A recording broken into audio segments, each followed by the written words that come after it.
Hoy vamos a conversar con Helios Ruiz Esparza sobre tres asuntos que están reconfigurando el tablero público. Esto que es la nueva Suprema Corte, ¿no? Todo esto que hemos venido analizando aquí en Acceso B, hoy vamos a ver desde el punto de vista a partir de este arranque que recientemente han tenido estos nuevos funcionarios públicos del poder, de uno de los tres poderes más importantes del país, ¿no? También vamos a hablar sobre las pugnas internas en Morena y, por supuesto, no dejar pasar el hecho de que se está cumpliendo el primer año de gobierno de la mandataria, la jefa del Estado de México, la presidenta, la doctora Claudia Sheinbaum Pardo. Y para eso, por supuesto, como te decía, invité a Helios Ruiz Esparza para platicar de estos temas, quien ya se encuentra en el estudio, y te doy la más cordial bienvenida. Helios, ¿cómo estás? Bienvenido a Acceso B, me da gusto saludarte. Muchísimas gracias, Luis, y muchas gracias también a todo tu auditorio. Muchas gracias. Helios Ruiz Esparza, les recuerdo, además de ser panelista en Acceso B, es consultor político y, por supuesto, con gran experiencia, no solamente en el ámbito público y de imagen pública, sino también precisamente en base a los temas o con base a los temas que vamos a platicar, tiene una gran experiencia en el tema del Poder Judicial y, por supuesto, esta agenda no es ajena a ti, Helios. Y recientemente, platico con la audiencia, publicaste una de tus dos columnas, de las cuales vamos a partir de esta conversación, esta que se titula La Suprema Corte, un arranque con más promesas que certezas. Y cuando hablamos del Poder Judicial, Helios, eso sí, sí cala, ¿no? Y bueno, para ti, ¿qué significa este mecanismo, esta selección, este número de ministros, pues todo este ambiente de legitimidad y además de funcionalidad en la administración de la justicia en nuestro país? Adelante, Helios. Muchísimas gracias, Luis. Sí, justo hace unos días tuvimos la oportunidad en la revista Sufragio, en el portal de sufragio.org, tener esta columna y justo hacemos un análisis de qué es lo que se esperaba, ahora sí que la expectativa, realidad, ¿no? Como el meme que está ahorita también de moda, de lo que se pide en Shein o en Temo y lo que recibes. Es más o menos algo así. ¿Por qué? Porque justamente como bien mencionas, en el Poder Judicial se crearon muchas expectativas. Se creó toda esta reforma con una narrativa muy específica, desde el sexenio de Andrés Manuel López Obrador.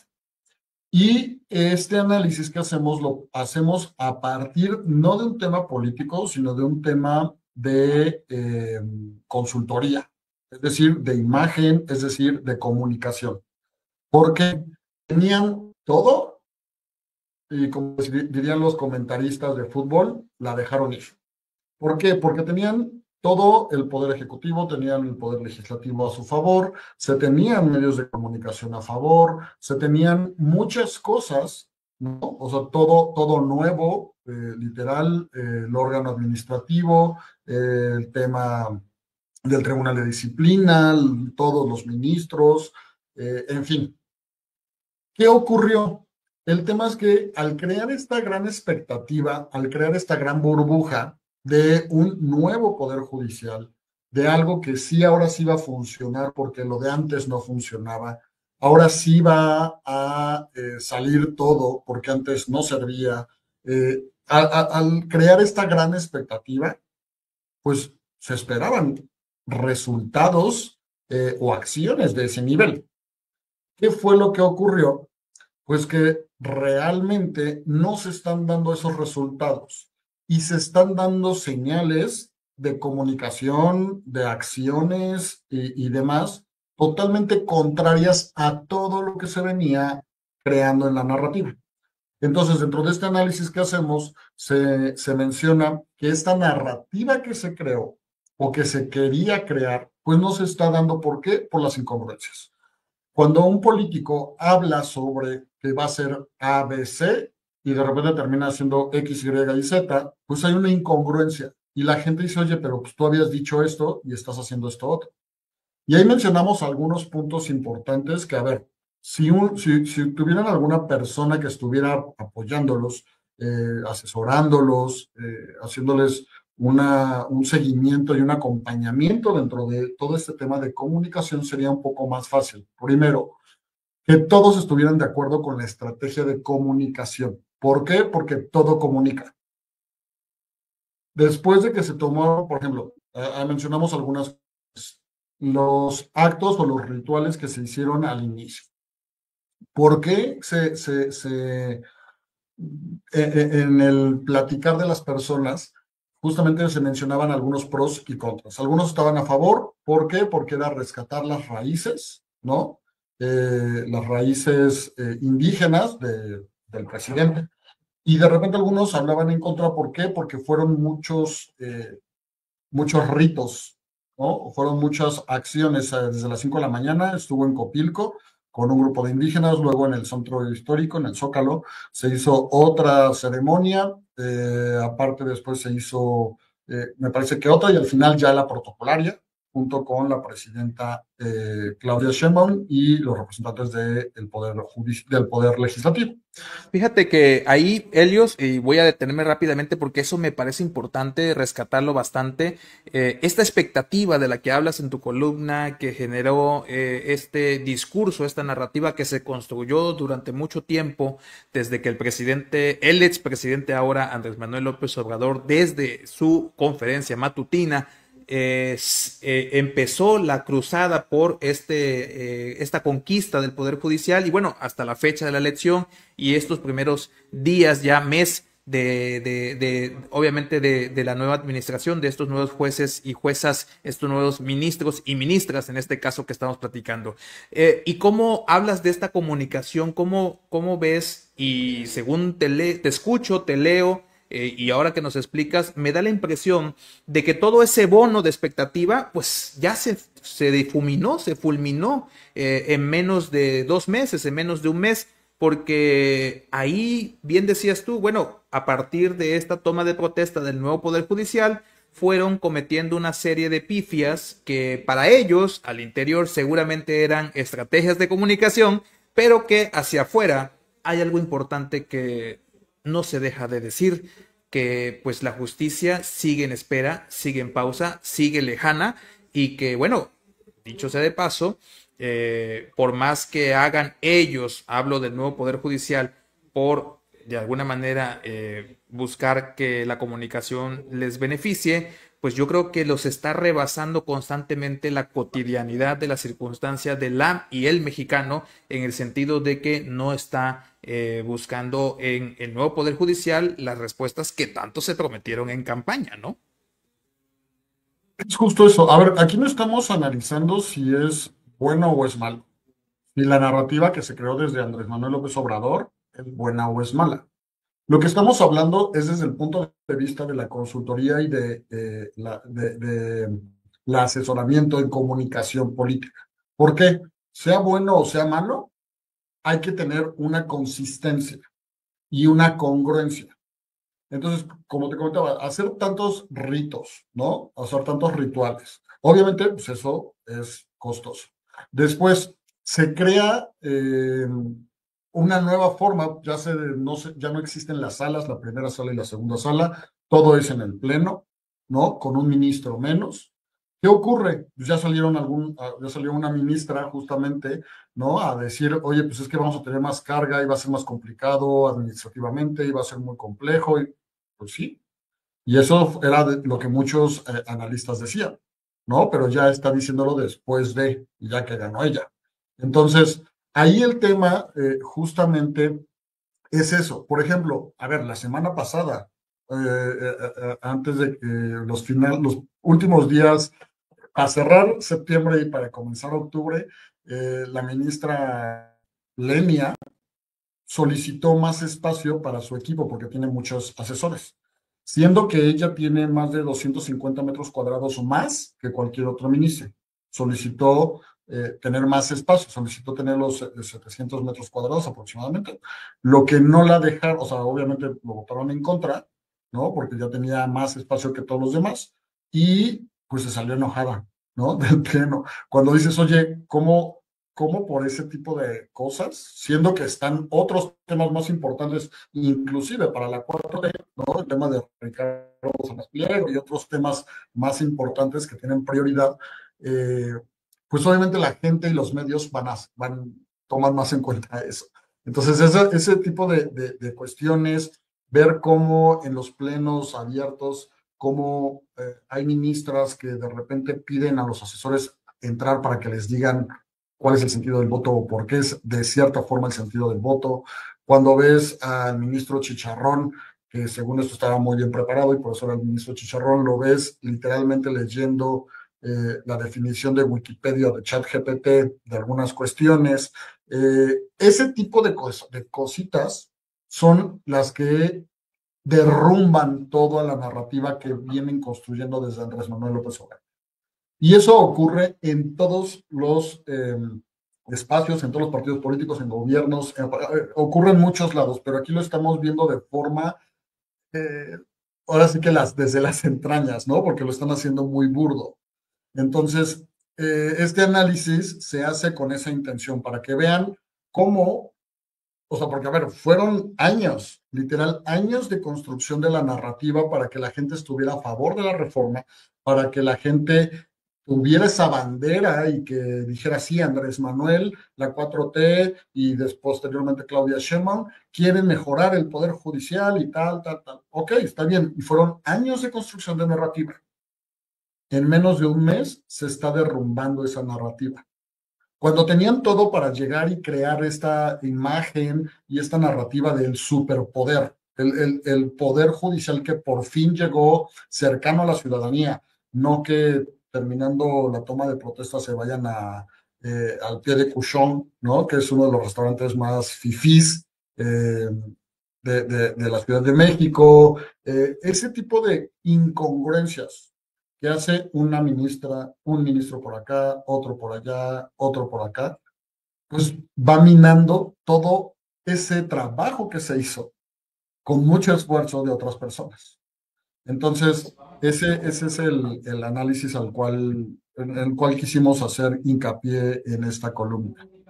Con esta columna, Helios Ruiz Esparza, estamos hablando con Helios Ruiz Esparza, director de Elitis Consulting y además, por supuesto, con una carrera en el sector judicial que durante algún tiempo estuvo de alguna manera incursionando y trabajando de manera muy profesional en ese ámbito del poder judicial. Estos tropiezos, Helios, y con esto voy cerrando este primer bloque, estos tropiezos reportados como ustedes los interpretan como fallas naturales de implementación, es decir, estamos aprendiendo, ¿no? Estamos de alguna manera empezando a ver cómo está lo que tanto habíamos pedido llegar, o son señales y inercias institucionales que van a persistir y que están persistiendo. ¿Tú cómo lo ves? Y aquí abonaría un poquito o pediría que abonaras un poquito desde tu punto de vista profesional, porque tú conoces lo que es un secretario de acuerdo, lo que hace un juez, lo que requiere tener el Poder Judicial como andamiaje administrativo y público, pues realmente tienes esta dualidad en este momento de ser consultor político, pero también de tener experiencia en el ámbito del Poder Judicial. Claro, mira, a ver, sí son fallas naturales, ¿no? No todo el mundo sabemos eh, y vamos aprendiendo conforme vamos pues trabajando, aprendiendo y estudiando. Pero a ver, para este nivel de cargos, pues es complejo querer aprender cuando ya te eligieron. Si te lanzaste fue por algo. También hay ministros, por ejemplo, que hemos visto ministros que a ver, son muy buenos académicos y dan muy buenas conferencias y tienen muy buenos libros, pero jamás han ejercido. No es lo mismo, como bien dice el dicho, ¿no? No es lo mismo pues ser cantinero que ser borracho.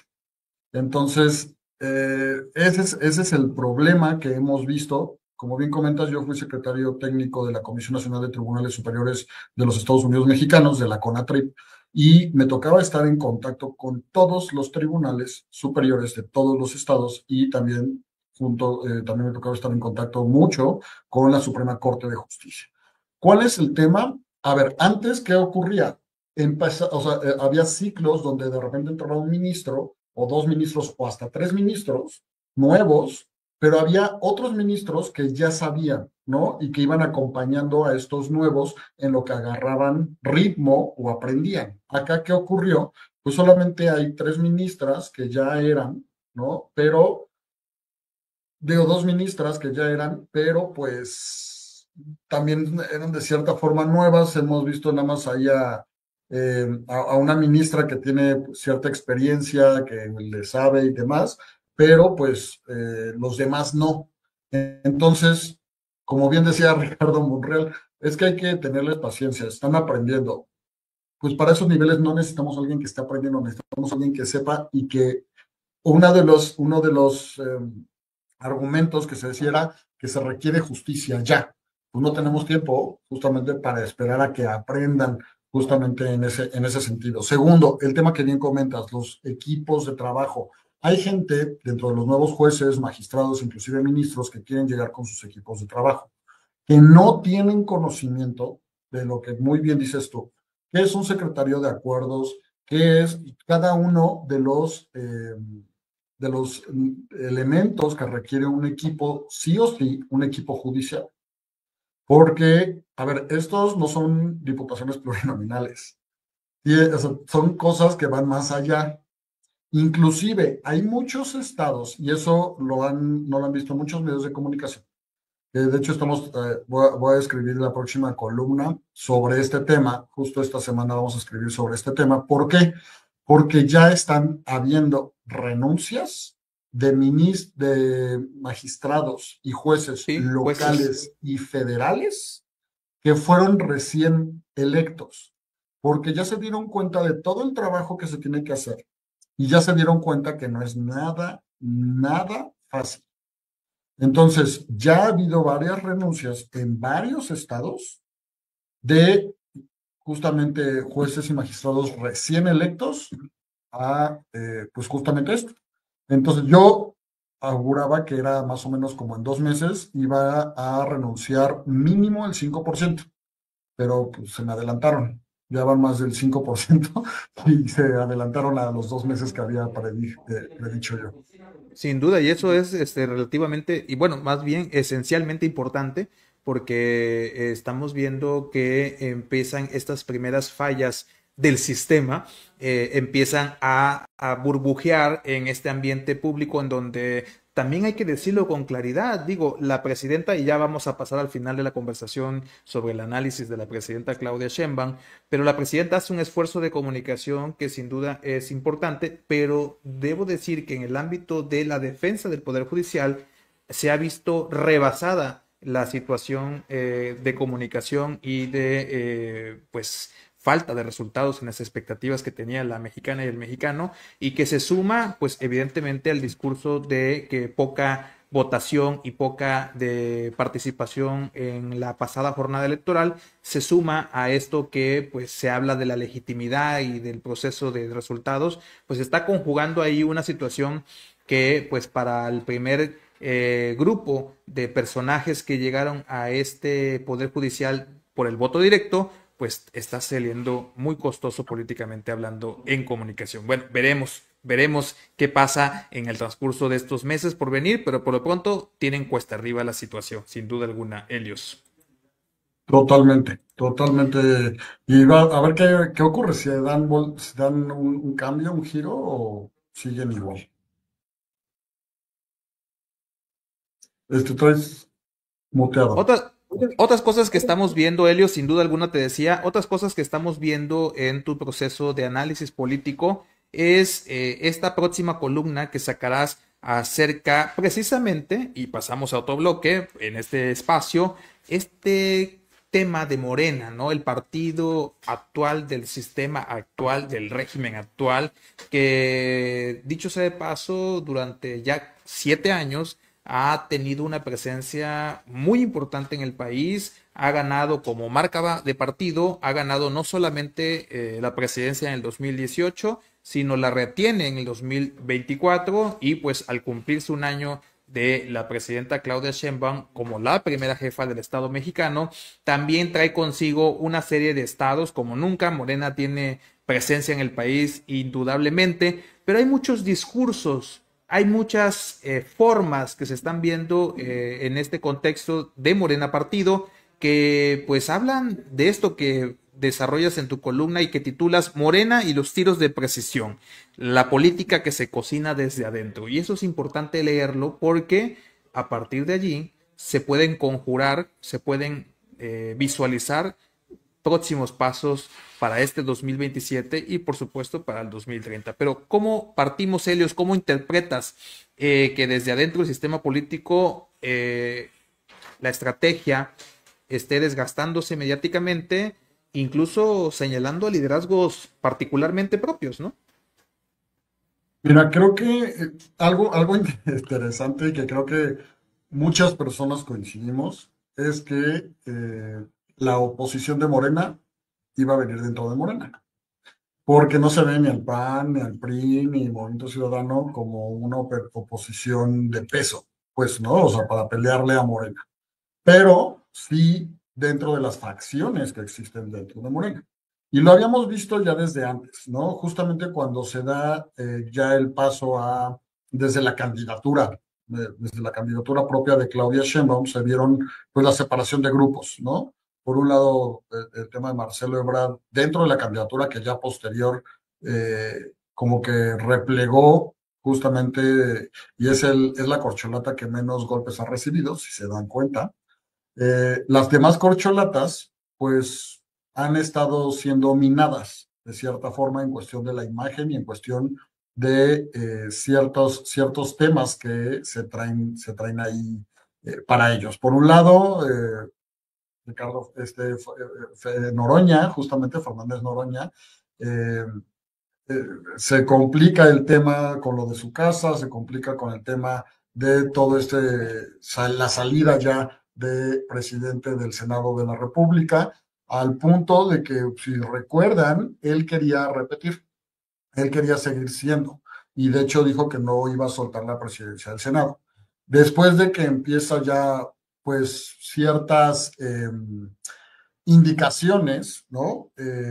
Se empieza a minar un poco esa idea de él y empieza ya a decir que si es tal persona pudiera darle a esa otra persona la presidencia, en fin, ese tipo de cuestiones. De repente, vemos a un Ricardo Monreal que dice que ya no se va a lanzar a nada, que ya no va a tener un juego político o que ya no busca tener ningún otro cargo, que a partir de la próxima elección ya no va a buscar nada y que va a retirarse. Después de que lo vieron en Europa con su esposa, casualmente justo con las mismas fechas de que Pedro Aces hizo su cumpleaños allá en España, donde hubo varios escándalos que salían, ¿no? Incluyendo también ahí la embarrada con Sandra Cuevas, de la alcaldía Cuauhtémoc aquí en la Ciudad de México, todo el tema que tenía con Pedro Aces, en fin, como varios golpeteos que hubo, creo que supo leerlo antes y decidió dar las declaraciones de que ya no iba a buscar nada. Corte A, ya nunca salieron más cosas de él. Después, por otro lado, la otra corcholata, Adán Augusto, pues empezaron a salir ciertas cosas, ¿no? En cuestión de lo de Andrea Chávez, en cuestión de varios temas donde él estaba pues, inmerso en ese sentido, y salía con declaraciones fuertes, ¿no? Con declaraciones donde que él decía, yo ya sé de dónde vienen y las van a pagar, y yo ya sé es fuego amigo y cuestiones así. Y siguió con declaraciones fuertes, inclusive, pues, no varias cosas que mandaba la presidenta. Entonces, vimos todo eso y pues, ¿qué ocurrió? Pues ya vimos todo lo que está saliendo. ¿Por qué? Porque esa información, pues no es información que el PRI, que el PAN o que medios de comunicación pues tuvieran acceso, ¿no? Son informaciones pues que no se tiene acceso tan fácilmente. Entonces, ese tipo de cuestionamientos, ese tipo de acciones que se están haciendo, pues son acciones desde el gobierno básicamente, ¿no? De que se tiene esa información desde el gobierno, así lo veo yo, porque sí es muy complicado entrar a ese tipo de información, ¿no? Inclusive estando dentro del mismo gobierno se necesita estar en cierto nivel para poder obtener esta información que ha salido a la luz y que pues hemos visto a un Adán Augusto muy disminuido, hemos visto a un Adán Augusto que en todo el Senado de la República, en todo lo que lleva en el Senado, jamás había dado conferencias de prensa, en menos de una semana dio 4. Ese tipo de cuestiones, pues sí, ya vemos disminuido mucho el tema, ya vimos un golpe fuerte dentro del grupo parlamentario de Morena hacia él, donde ya le quitaron ahora sí que el bastón de mando y todo lo van a votar todo el grupo parlamentario, ya nada lo puede designar él, todo tiene que ser por medio de votación y ese tipo de cuestiones. Entonces, creo que lo que estamos viendo es una lucha de poder, lo que estamos viendo es justamente como bien mencionas tú, rumbo 2027. ¿Por qué? Porque lo que se busca es que un grupo tenga más control para justamente para la designación de las candidaturas, para el control dentro del partido político.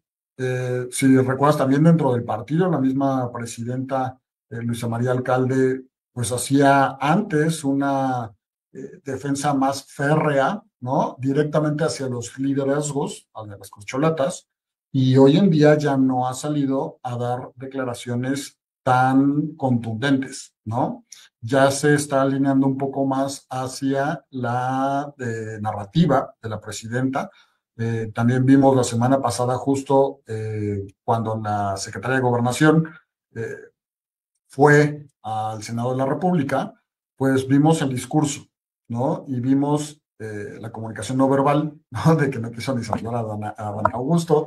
En fin, todas esas son señales. Entonces, ahí es importante y justamente en este artículo, como bien mencionas, sale en Divergente, la revista Divergente Iberoamericana, eh, estamos viendo también que dentro de la política hay sacrificios y para que no peguen a ciertas personas es necesario sacrificar a otras. No sé Sí. si sea uno de los sacrificables, Adán Augusto, tendría que ser por alguien más pesado, que también están golpeteando, que hay varios por ahí, que son básicamente los hijos de Andrés Manuel, y el mismo Andrés Manuel López Obrador. Veremos cuál va a ser la estrategia, si se va a sacrificar a esta figura política o va a haber alguna otra salida, pero de que el golpeteo es interno, es interno. Sin duda, filtraciones, auditorías, exposiciones mediáticas, señalamientos y señalamientos que funcionan como un ácido lento que erosionan, pues evidentemente, como bien dices, la reputación y reduce el capital político de posibles contendientes internos que también hacen visible las cartas posiblemente, y hablo entre comillas, de quiénes podrían ser los beneficiados de toda esta erosión que están sufriendo algunos liderazgos, como mencionas tú, Adán Augusto, uno de las corcholatas, o como mencionamos hace un momento, o mencionaste tú hace un momento igual a Fernando Noroña, y que por supuesto tienen que beneficiar, Helios, a ciertos liderazgos, como dices tú, por el control del poder político del partido.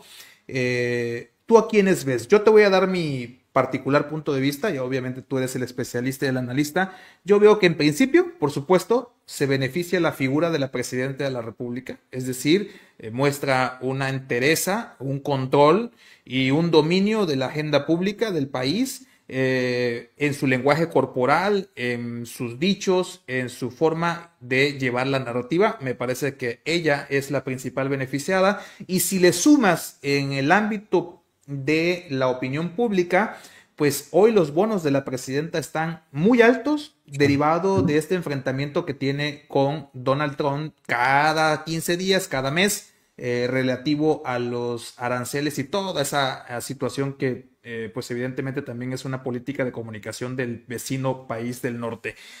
Entonces, en principio, ella parece ser la principal beneficiada, ¿no? Al principio de su mandato decían que sería un apéndice de Andrés Manuel, que sería un títere de Andrés Manuel, y no solamente ha quedado descartado eso, sino también hoy se mencionan a los hijos de Andrés Manuel y al mismo expresidente como posibilidad de que llegara a haber un efecto, que yo dudo esa parte, pero llegar a haber un efecto de persecución de la justicia hacia estos actores públicos. Pero también hay otros beneficiados, Helios. Por ejemplo, aquí habíamos analizado hace algunas semanas esta presencia tan particular, tan mesurada, tan eficaz, por ejemplo, de Marcelo Ebrard, ¿no? Secretario de Estado y quien está jugando un papel interesante también, aliado, por supuesto, con la presidenta Claudia Sheinbaum, y que dicho sea de paso, a quien señaló en su momento de haber utilizado el Estado para ganar hoy la presidencia de la República. La configuración es muy compleja, ¿no? Pero tú, ¿a quiénes ves, si coincides conmigo o no, o si tienes alguna idea diferente a lo que yo acabo de exponer? No, también, a ver, obviamente son especulaciones, son Sí, claro, por supuesto, ideas que sí. tenemos, pero sí, o sea, también, o sea, a ver, y creo que, como bien dices tú, ha jugado un papel fundamental, fundamental en el tema de las negociaciones con Estados Unidos, porque ha estado muy seguido yendo para allá, ese que tiene la pues, intercomunicación, ¿no? Desde que Luis Videgaray justamente hizo el contacto con la familia de Donald Trump y que justamente traía mucho equipo priista de Luis Videgaray dentro de la Secretaría de Economía, pero pues le ha dado justamente, como bien dices tú, esta fortaleza a Claudia Sheinbaum. ¿Por qué? Porque justamente es una de las banderas, ¿no? El tema que a nivel internacional le ha dado auge a Claudia Sheinbaum, ¿no? Este reconocimiento a nivel internacional de que es la única que ha podido domar a Donald Trump, ¿no? Que es la narrativa internacional que se le menciona mucho a Claudia Sheinbaum, ha sido en gran parte de Marcelo Ebrard. Sin duda. Y casualmente ha sido la única corcholata que pues no han salido escándalos y que no han salido eh, filtraciones, ¿no? Entonces, pues yo lo veo bastante cercano justamente a Marcelo Ebrard con Claudia Sheinbaum. No sé si hubo algún tipo de negociación, ya sabes que hay muchas especulaciones y muchos dicen, no, es que casi yo los vi juntos platicando y negociando, o sea, los únicos que saben eso son ellos dos, pero sí los veo muy cercanos, trabajando muy bien de la mano. Creo que Marcelo Ebrard pues dando resultados, ¿no? A final de cuentas y nos llamando la atención. Entonces creo que es algo muy inteligente de parte de él, a comparación de las otras corcholatas. Y te doy un tip ahí interesante, porque también el tema de los juegos, de estas especulaciones y esos análisis, que es a lo que nos dedicamos, por supuesto, hablan del trabajo de investigación que hacemos y desde el punto de vista de estar atentos simplemente a las señales que vemos. Recientemente, no sé si ya pudiste ver la nueva videoserie de VIX, que para quienes no sepan, VIX pertenece al grupo Televisa, y por supuesto llama la atención precisamente que Televisa esté ejecutando estos temas en este momento de la coyuntura, pero en esta reciente serie que se titula Crónica del Fin, en relación al Partido Revolucionario Institucional, que dicho sea de paso, está muy buena para echarte las palomitas y ya tú tendrás la decisión de tomar tu opinión, pero no analizaré en la serie, sino puntualizaré.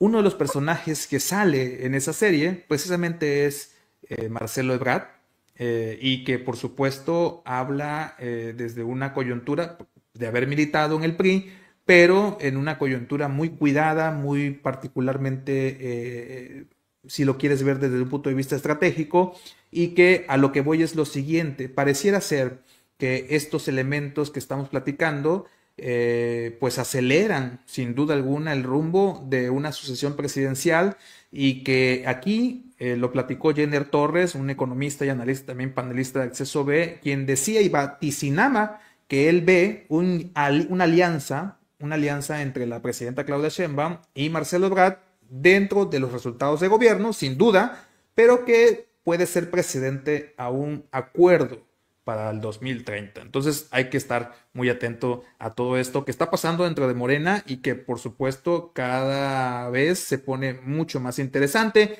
y que dicho sea de paso, Helios, tú lo puedes ver también porque tú eres un analista que está muy constantemente moviéndote en todo el país. No todos los Morena son iguales en los estados.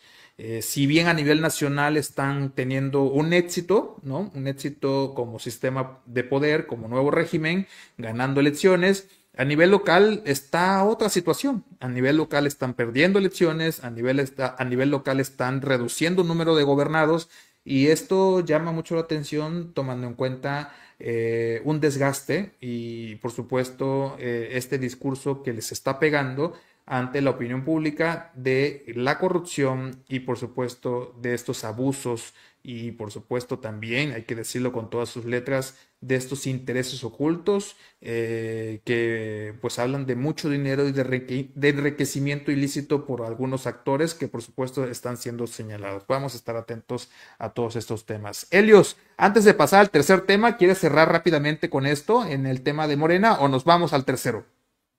Pues es justamente algo que mencionas ahí del tema de VIX. No he visto completa la serie, he visto algunos cortos, pero dicen algo que justamente es lo que está ocurriendo con Morena.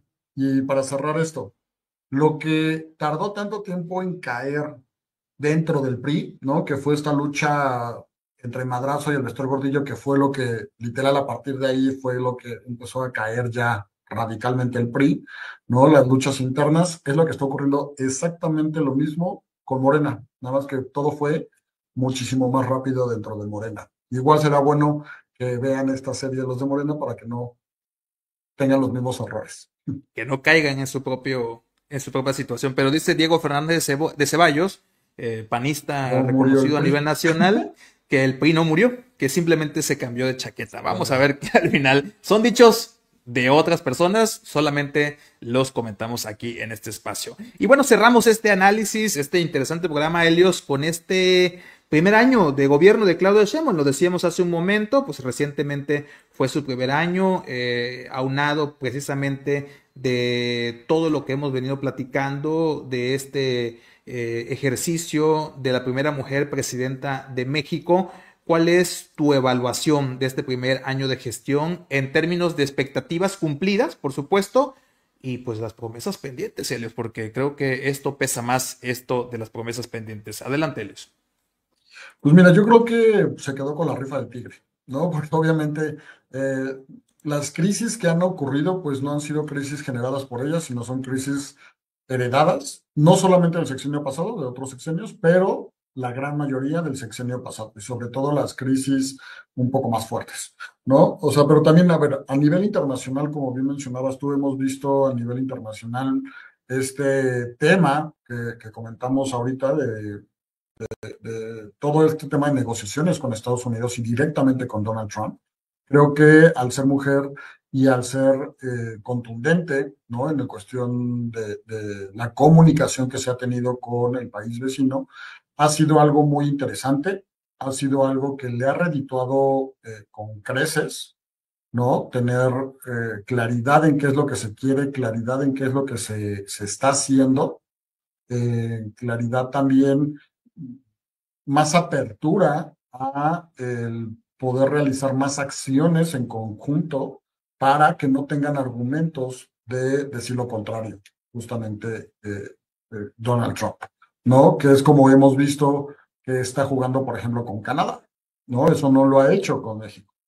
Eh, Creo que esa parte le ha ayudado mucho en el posicionamiento, le ha ayudado muchísimo en la creación de esta figura a nivel internacional y también, obviamente, a nivel local, ¿no? Por eso hemos visto pues, la aprobación que tiene, que ningún presidente ha tenido en su primer año. Segundo, en el tema local, creo que hemos visto, pues en dos secciones, ¿no? Tanto el tema estadista, es decir, ya como presidenta, y en el tema partidista. Por el tema estadista, creo que la recepción o la visión que tienen las personas ha sido muy bueno en el tema económico, pero ojo, ha sido gracias a a los programas sociales. Ahí hay que tener cuidado. ¿Por qué? Porque hemos visto junto con el tema del presupuesto que se acaba de entregar, con el tema económico y varios análisis económicos que se están dando, que en México no hay o no ha habido todavía un crecimiento económico real. Una cosa es la percepción económica que tienen las personas que sí lo valoran bien. ¿Por qué? Porque reciben los programas sociales, ¿no? La beca del bienestar, para los jóvenes que no estudian y trabajan, para el tema de madres solteras, adultos mayores, madres solteras, bueno, todos los programas que existen. Obviamente eso les ayuda bastante, pero en el tema económico no ha habido un crecimiento constante y contundente, ¿no? Que también a futuro es lo que necesitamos, sí o sí, un crecimiento para poder mantener esos programas, porque si no, es muy complejo que sigan estos programas si no existe este crecimiento, ¿no? Hemos visto también, como bien comentas tú, ahorita el tema administrativo, así que la entrega-recepción, el primer año, el manejo, ver cómo lo está haciendo, que hasta eso ha tenido un poco más de margen de movimiento. Hemos visto cómo ya no tiene al empresariado, ¿no? Como los malos y como los buenos, sino ya ha habido una apertura muchísimo más en este sexenio que en el sexenio de Andrés Manuel López Obrador. Ya no se maneja. Excepto Ricardo Salinas Ah, bueno, Pliego, sí. ¿eh? Bueno, ya es contra el contrincante, contra el precandidato, contra el precandidato a la presidencia de la República, Ricardo Salinas Pliego. Este, pero ya si te fijas también, la narrativa que tiene ella ya no es tanto el tema de la mafia del poder, ya no echa tantas culpas. O sea, ese tipo de narrativas creo que ha sido algo que le ha gustado a la gente que a lo mejor no son radicales 4T, sino son personas que a lo mejor dijeron, oye, pues vamos a ver, ella es más mesurada, como bien decías tú, ella no va a ser, no es Andrés Manuel, tiene un discurso más tranquilo. Ese tipo de personas han visto muy bien este cambio de narrativa, este cambio de acciones, literalmente ya no ha dicho no hay huachicol, sino que realmente ha habido, ya no ha dicho, por ejemplo, ya aquí no hay fentanilo, no hay nada, ella da acciones, ha dado golpes contundentes contra el crimen organizado, contra el narcotráfico, cosa que no vimos nunca con Andrés Manuel López Obrador. Eh, Ese tipo de cuestiones creo que son las que han dado esta aprobación que tiene actualmente. Ha dado un poco más de margen de negociación con varios sectores que son importantes que tenga el Poder Ejecutivo para poder realizar ciertas acciones. Creo que esto es interesante. Obviamente queda muchísimo por hacer, ¿no? O sea, queda el tema de Pemex, que junto con la iniciativa privada se está recuperando. Vamos a ver si se logra. Vamos a ver el crecimiento real económico, si se va a lograr o no este año, que no se tiene programado tanto, ¿no? Por las diferentes instituciones que los miden. Vamos a ver la negociación que se viene con Estados Unidos y Canadá este año, bueno, el próximo año, para el Tratado de Libre Comercio que se va a realizar, que obviamente ahí vamos a ver a Marcelo Ebrard en primera fila apoyando este tema. En fin, vamos a ver varias cosas que se vienen. Vamos a ver si va a seguir justamente con este combate frontal a, al narcotráfico. Y sobre todo, vamos a ver también en el tema político, es decir, el tema partidista, si con todo esto que acabamos de platicar sobre Morena, va a tener más margen o más control justamente dentro de Morena. Sin duda, yo creo que Helios Ruiz Esparza, esta conversación ha sido muy productiva. Me parece muy puntual lo que has platicado, lo que has escrito en estas columnas que muy bien te publican diferentes medios de comunicación. Y relativo a esto que último que estamos platicando del primer año de gobierno de la primera mujer presidenta de este país, la doctora Claudia Sheinbaum, yo solamente voy a culminar diciendo que ella se ha adaptado bien a la circunstancia, que la coyuntura le ha beneficiado bastante. Y voy a citar a su maestro y sensei político, a su líder moral, como dice, al líder más grande de su movimiento, le vino como anillo al dedo esta relación con Donald Trump. Porque sin duda alguna lo que ha potencializado la popularidad de la primera jefa de Estado en este país, más allá de lo que podamos estar o no de acuerdo con ella, es sin duda esta forma de llevar esa relación y que, pues, hay que decirlo con toda claridad, bien o mal, Estados Unidos vino a poner la agenda pública de este país y por ello se está atacando en temas de inseguridad y por ello se está atendiendo temas específicos en donde los y las mexicanos habíamos tenido la inquietud de que nuestro gobierno estuviera actuando. ahí está, ¿no? Al final de cuentas, también hay que reconocer el mérito que la doctora tiene en este primer año de gobierno y por supuesto no dejar de hablar de los pendientes que bien describiste tú en esta última parte sobre todos los tópicos que nos interesan y que no hay que dejar de cuestionar, ¿no? Independientemente de estar analizando la agenda interna del partido de la presidenta y por supuesto hablando con seriedad de los temas que le importan a México. Muchas gracias, Helios Ruiz Esparza, consultor de Lytics, y no me quiero ir sin antes que te eches tu speech y te hice esta pregunta, te preparo esta pregunta. Si tuvieras que recomendar un paso público inmediato para cada actor de los que platicamos en este momento, y te vas a echar rápido el speech, porque pues eres consultor y estás hablando desde temas del análisis público, ¿qué le dirías? ¿Cuál sería esa recomendación? Vamos en principio a la nueva corte, ¿no? Posteriormente al partido Morena y sin duda cerrando con el partido, bueno, más bien con el gobierno de la doctora Claudia Sheinbaum. ¿Qué le pudieras decir o recomendar si ellos te contratarían o si ellos te contrataran? ¿Qué les podrías decir al respecto de este buen trabajo que haces tú como analista y consultor? Mira, para la Corte creo que lo que se necesita es una reestructuración de estrategia o creación de estrategia, debido a que se nota que no se tiene muy buena estrategia de comunicación. ¿Qué es lo que se quiere? ¿Qué es lo que quiere decir la Corte y qué es lo que quiere que la Corte, qué quiere que entienda la gente? ¿No? O sea, creo que eso es básico y creo que es algo que no ha definido justamente la Suprema Corte. O sea, una estrategia clara y que todos los integrantes, incluidos los ministros, jueces, magistrados, o sea, tengan en claro cuál es la estrategia de comunicación de la nueva Suprema Corte de Justicia, ¿no? O la nueva Corte, como se menciona, que de hecho tiene una narrativa, o sea, la nueva Corte como nombre creo que puede crear una narrativa impresionante, una narrativa padrísima, pero no se ha hecho, justamente. En el tema de Morena, pues el tema ahí sí, o sea, la parte de comunicación de Morena ha sido muy buena. El tema que no ha sido tan bueno es el manejo de crisis. Justamente creo que si algo son muy buenos es en el tema de la comunicación. Justamente ahí con Iván y con varios consultores que están dentro de ese tema, pero en cuestión del manejo de crisis que ha habido actualmente, es lo que ahí pesa un poco. Al ser un partido tan grande, pues es complicado poder tener el control de todos los actores políticos. Cada quien pues tiene sus propios eh, intereses, pero creo que tiene que haber un poco más de disciplina, ¿no? Ahora sí que como en el viejo PRI, la disciplina era lo importante, no otras cosas. Eh, pero sí, el manejo de crisis es fundamental en el tema de Morena. Y creo que en el tema de gobierno es importante la comunicación, pero a nivel calle, que es algo que tenía muy bien Andrés Manuel López Obrador.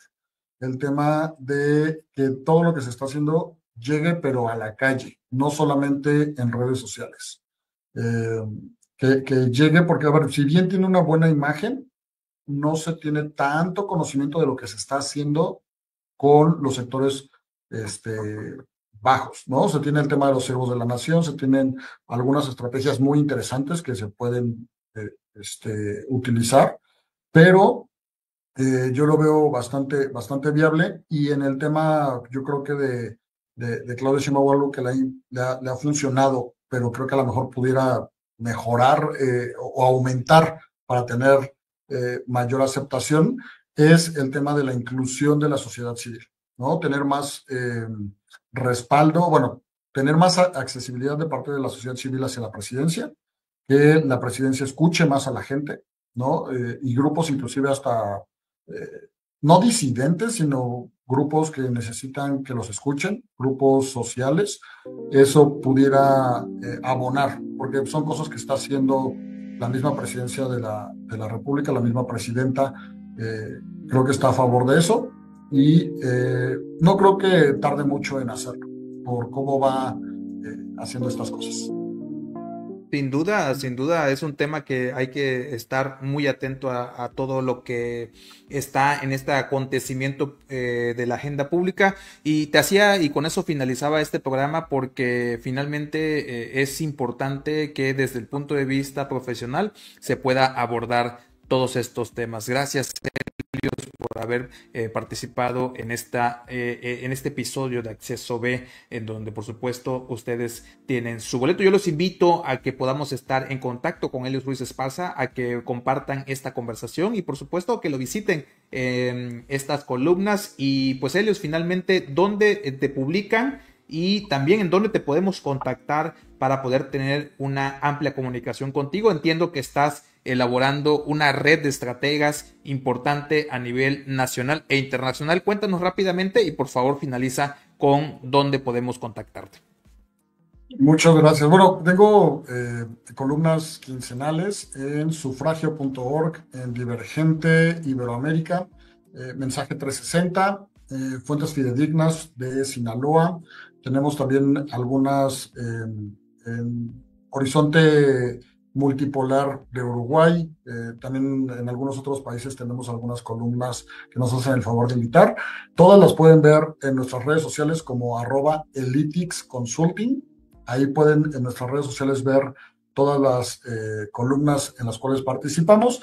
Y como bien comentas, también tenemos para todos los que te escuchan, los que están interesados en el tema político y sobre todo de comunicación política y quieren aprender cómo diferenciarse, pero con propósito, tenemos el siguiente jueves, o sea, en 2 días, tenemos una masterclass gratuita. Pueden acceder en todas nuestras redes sociales, hay un link, le dan clic a ese link y viene ahí que quieren acceder a la masterclass, se les va a mandar un link de Zoom y el día jueves a las 7 de la noche hora Ciudad de México vamos a dar una masterclass de diferenciate, pero con propósito. Para los interesados justamente en toda esta parte de comunicación política y ya ahí damos a conocer el tema de esta red de una comunidad que son personas que quieren estar interesadas en comunicación política. El próximo jueves 9 de octubre, ¿verdad? Así es.